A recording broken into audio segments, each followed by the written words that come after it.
right ඔන්න පුතේ තියෙනවා ඔයාලගේ ICT paper එකේ කියන තවත් MCQ ගැටලුවක් right මේ තියෙන්නේ number system සම්බන්ධ එකක් අපි බලමු පරිගණක කේතකරණ පද්ධති coding systems පිළිබඳව සිසුවෙකු පහත ප්‍රකාශ සිදු කරයිලු right එක එක ප්‍රකාශ කරන බලමු අපි පළවෙනි ප්‍රකාශය ASCII American Standard Code for Information Interchange ASCII හට සිංහල භාෂාවේ සියලුම අක්ෂර නිරූපණය කළ හැකිය. හරි. දැන් පළවෙනි ස්ටේට්මන්ට් එක මොකද්ද කියන්නේ? ASCII ගැන කතා කරන්නේ. හරි. ASCII කියන කෝඩින් සිස්ටම් එකේ පුතා අපි දන්නවා බිටු පාවිච්චි කරනවා බිටු 7ක්. හරි. බිටු 7ක් පාවිච්චි කරනවා. right? එහෙම නැත්නම් extended version එකේ බිටු 7යි 8යි. extended 8යි. 8 bit. හරිද? එහෙනම් බිටු 7ක් අරගෙන හරි බිටු 7ක් අරගෙන අපිට ප්‍රකාශ කියන්නේ නිරූපණය කරන්න පුළුවන් ආකාර කීයක් තියෙනවද? ආකාර තියෙනවා 2/7 වෙනි බලයක්. හරි? ඒ කියන්නේ 128ක්. ඔයා දන්නවා බිටු 3ක් තිබ්බොත් ආකාර 8ක් එනවා. 2/3 වෙනි බලය. බිටු 2ක් තිබුණොත් 2 වර්ගය. ආකාර 4යි. එහෙනම් 2/7 වෙනි බලය නම් 128යි.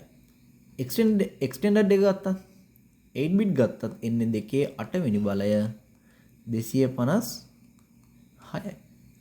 හරි එතකොට මේ ASCII කේත ක්‍රමය ගත්තොත් එහෙම ප්‍රමාණවත් වෙන්නේ සාමාන්‍ය ඉංග්‍රීසි ඇල්ෆබෙට් එකට ගන්න පුළුවන්. ඉංග්‍රීසි ඇල්ෆබෙට් එකට ගන්න පුළුවන්. සාමාන්‍යයෙන් capital simple letters නිරූපණය කරන්න. ඒ වගේම මම මෙතන ලියන්නකො letters. ඒ වගේම ගන්න පුළුවන් numbers, ඉලක්කම්, ඒ වගේම characters. හරි නිරූපණය කරන්න මේවා ප්‍රමාණවත්. නමුත් සිංහල වගේ භාෂාවක් ගත්තොත් එහෙම සිංහල භාෂාවේ අකුරුම තියෙනවා 60ක්.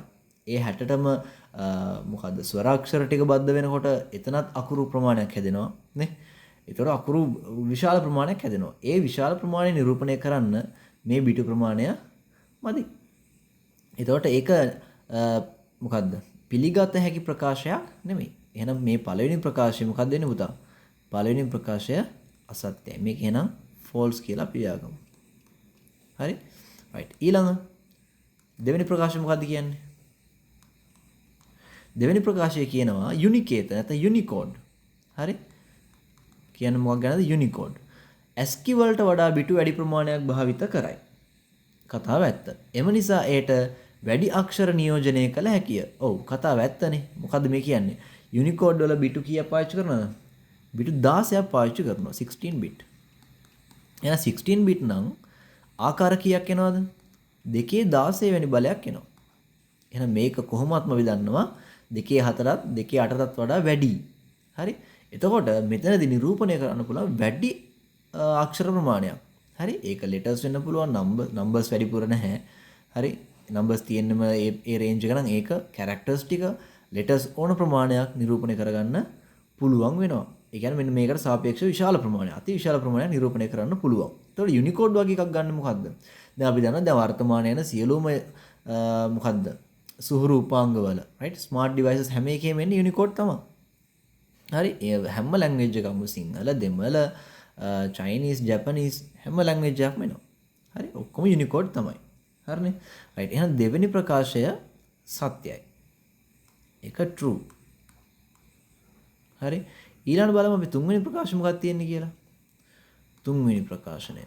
හරි තුන්වෙනි ප්‍රකාශය කියන BCD binary coded decimal යනු නවීන පරිගණක සඳහා වඩාත්ම කාර්යක්ෂම කේතීකරණ පද්ධතියයි.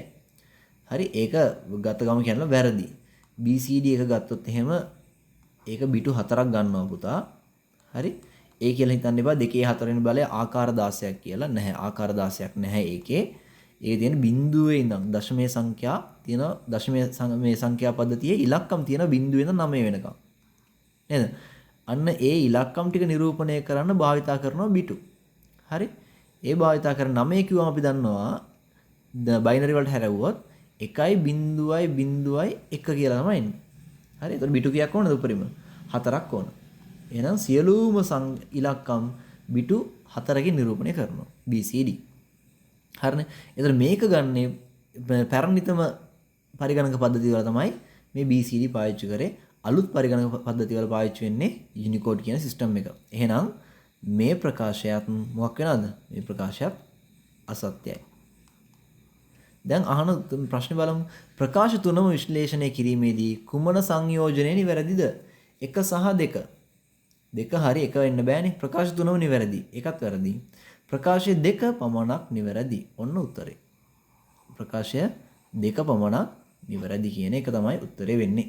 එහෙනම් මම හිතනවා මේ MCQ එකත් ඔයාලට පැහැදිලි වෙන්න ඇති කියලා. right. එහෙනම් අපි තවත් වීඩියෝ එකකින් හම්බෙමු.